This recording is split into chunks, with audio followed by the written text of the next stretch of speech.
よしこさん、はい、おはようございまおはようす。ございます。今週もまたよろしくお願いします。お願いします。今週は引き続きよしこさんの大好きな根っこパート2です。さあ、この間話をなさったときに、そのリーダーシップを取ろうとしても、そのなんかの根っこのところで、それをやらせないものがあるんじゃないかって、そんな話をして、そこにはいろいろありますねっていう。なんかその話に入るうん、前に、ちょっうん。と関連する少し違はいうことではいはい。すね。うん、よくこのライブ見てる人もそうだと思うんですけど、引き寄せの法則とかね、願望実現とかね、そこにスピリチュアルな世界ですか、それは。お片付けとかね、それ私もやりましたけど。で、なんかこんそうそう、まりさんね。うん。そうそうそうそう、で、ワクワクしてましょうとか、なんかワクワクするまでゆっくりやってみましょうとかなんとかね。でもそれ、ワクワクするのはいいんだけど、じゃあワクワクしない人たちがいるからワクワクしようねって言ってるんだと思うんですよね。でも、はあ。そうはい。そうそう。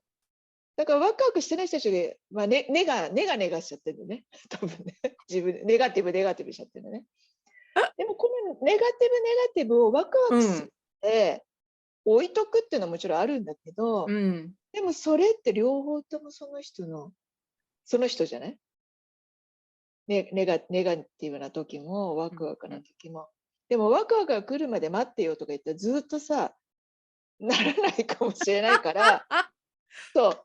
だから、引き寄せのようにワクワクばっか待ってるんじゃなくって、やっぱネガティブな自分も一緒にね、こうし抱きしめてあげなきゃね。抱きしめる私だよねっていうそう。のを、ぜひワクワクしたい、引き寄せやってる人たちには一言言いなんかたい。一言、加えその考えもあるといいんじゃないうん。かなと思うん。ったんですね。それを目的にしちゃうと、うん、そうするために、要するにワクワクするのはうん、家庭の中でワうん、クワクするわけだから、うん、ワクワクする過程を目的にしちゃいけないですよね。うん。そうそうそううそう。それん。で、今日のさっきの翔子さんがそう来てくださっそうそうそう。たね、根っ話で言ったこが、時に、何が、できなくしね、ちゃうか。そうそう、やっぱりリーダーの人たち、そううん。いう会社っていうところでね、環境で働く人たちっていうのは、やっぱりいろんな制約って言ったらいいんだけど、制約、例えばいろいろ締め切り、プレッシャー、大きなミッションっていう、そういったいろんなものがある中で、ね、前進していくときに、やっぱり昔からの何らかの、子供の時からのインプット、もっとこうしてないといけない。まっすぐ並ばないといけないです。早くこの宿題を終えないといけません。っていうん。う、何らかのいろんな制約だったり、制限っつったらいいですかうん。うん。のを、無意識の中でずっとインプットされてきているケースがとても多いと思うんですけど、そういう方々がそのね、特にプレッシャーあったり制約があると、それを、なんていうの、じゃあ今を切り抜けようとか、今じゃあなんかやらないと怖いから、変な風になっちゃうかもしれないから、なんか早くやらないといけないとか、そういった恐怖とか恐れうん。恐れね。うんうね、んうん。がなってる。あの、私今アメリカにいますでしょ。で、うん。アメリカでもそういうのがあるとアメリカ人の中でもそういうのがあるんだけども、日本人もすごく強くあるのが、うん。周りからどう見られてるかな、ね。うん。周りからこう見られたらまずいなとかってうん。いう、それも一つの恐れでしょ。それかうん、そら、うです。特に日本人に多いなって私が思うのは、そうん。の、人と違うことしちゃまずいなとか、うん。うね。ん。アメリカはね、確かにそういう人もいるんだけど、比較うん。的少ないと思うんですよ、パーセンテーうジに見れん。ばね。う要すん。るに、人と違うことをやることがいいって思われうん。るうん。文化もあるから、アメリカには。うん。うん。でも日本ってその辺のさっきよしこさんが言った、うん。子供の頃はこうしなきゃいけないっていう、周りからのそういううん。プレッシャーみたいのが多いようん。ね。多いです。多いかなと思います。うん。おそらく。うん。うん。でもそううん。いう風になっちゃってるから、誰うん。もそれに対して何も言わないまま、みんな大人になる。なった。それがね、大人になっちゃった。大人になった。ちゃった。うん。でもそそう、れがこの間、うん。よしこさんと一緒に話をした時に、無意識でそういう風にしちゃうっていうそうです話ですよね。ね。そういう風にそう積みそう。重なってきちゃってるからね。そうそうそう。だからもしご自分の中にうん、リーダーの方々がなんか、あの、ネガティブな気持ちうん、があるな。これはその本当の自分のあるべなんか自分らしさからの決断というよりも、そういういろんなしがらみから来る決断をしているなって、まずね、気づくことが一つのね、最初のステップなんで第一歩。すよね。うん。う第一歩。ん、うん。そうそう。しがらみってなんかすごい言葉で、英語でなんていうのかなって今一うん。瞬ちょっと思っちなんて言うんですゃったけど、わかんない。ちょっとなん調べます。こういうん、ろんなこうあれですようん、ね。リストリクションみたいな感じで、こんなになっちゃうんですよね。多分。そうですうね。ん、うん。でそう、も、うん、そういうふうに考えると、この間のお話から気づくっうん、てこと、これがうん。すごいキーポイント。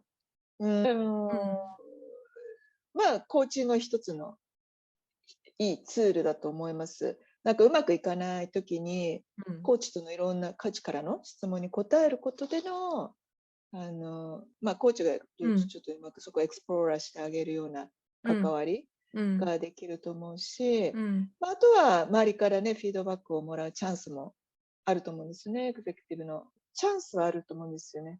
自分のやっている行動について。でそれをなんかさらっと流さずにね、さらっと、おそうめんみたいに流しそう、そうめんみそうめんだ。たいに、チェーみたいななんか人いるでしょ。なんかいいどうせね。あれね、私ね、360度のフィードバックやるでしょ。うん、ね。まあ、コーチとしてやった時もあるし、上司としてやった時もあるし、うん。一番困るのが、その360ですよね。反論する人がいるでしょ。いるいる。いる。いや、そう。間違ほんってるとかって言われちそうそうゃうから。そうそう。いや、あれ、あれ、たちが悪くってうん、本当に気がついてないってこのことなんだなっていう。ねうん。え。うん、だからまあ、コーチング受けうん。る側のちょっとレディネスっていうのはあるんですけど、実際ね、コーチングを受けるっていうああ、そうですね。レディネスうんうもんうんうん。ありますけど、うまあ、んうん。でも、そういうことをきっかけなんかのね、時に、自分はこんなことやってたんだっていうことがね、きっかけにそうですね。なりますね。だから、そこのさっき言ったその恐れだとか、うん。まあ、子供の頃がずっと言われて傷つけたことがもうこう溜まっちゃってるから、蓄積されうん。ちゃってるから、そこをこううん。玉ねぎの皮をこう1枚1枚ね、涙を流しながら、こうやってうん。剥いてね、うん。で、こうほぐしてあげるような状況になうん。ると、ああ、そうだったんだ。で、なんで自そうで分はすね。こういう行動を取っちゃうのかなっていうのはやっうん。ぱり、でもやっぱり一番多いのはその恐れ、で、周りからどううん。見られてたんだろう。ね。そうですね。で、さっき翔子さんうん。もほら、このライブの前にちょっと言ってた、80歳の方々のああ、そうそうインタビューのそうそうそう。っていうとこで、うん。関連が、あります。そうそうそう、ハーバード大学がずっともう83年間、ずっとこう、その卒業生で、まあ、学生だった頃からずっとトラッキングしてね、その人たちの人生観とか幸福感っていうのをずっと追っかけ調査をしてるうん。人たちが、もう80歳ぐらいの人たちがいるでしょ。で、うその人たちん。に、人生の中で何にうん。後悔しましたかって聞いたんだって。で、その人たちがうん。口を揃えて言ってることが2つ。うん。1つ目うん。は、もっうん。こんなに仕事に時間を取られないで、家族と時間をもっと過ごせばよかった。2つうん。目、これうん。がすごいんだけど、うん。周りの人がどういうふうに自分を見るかってことを気にしすぎちゃって、やらなかったことうん。がありすぎて、もっと自分のあやりたいことをすればよかったってあ。いう後悔、うん。うぐっとくねるでしょ。え、食いますようん。ね。だから、それがやっぱりこう、がんじがらめになっちゃってるから、こういうふうにうん。ありたいな、したいなっていうことができなくなっちゃってるう自分がいるん。のかもしれないっていうのをやっぱりこの間、こう、メタ認識でね、見てもらって、一歩前に出す過程にしてほしいですね。ね。いざね、死ぬ時にっていうよりはね、今まだね、まだ時間ありますから。そこまで言っちゃいま人生楽しす。ね。いや、でも、そこが今度、ちょっと次回の話になりますが、次回はそういったなんか周りにとらわれすぎちゃって、本当の自分がどうなのかな、オーそうセですね。ンティシティっていう英そう語で言ですね。葉を使いますけど、それについてちょっうん。と来週は、またこれも深い話ですね。じゃあ、そうしましょう、来週は。じゃあ、よしこさん、はまたよろしくお願いします。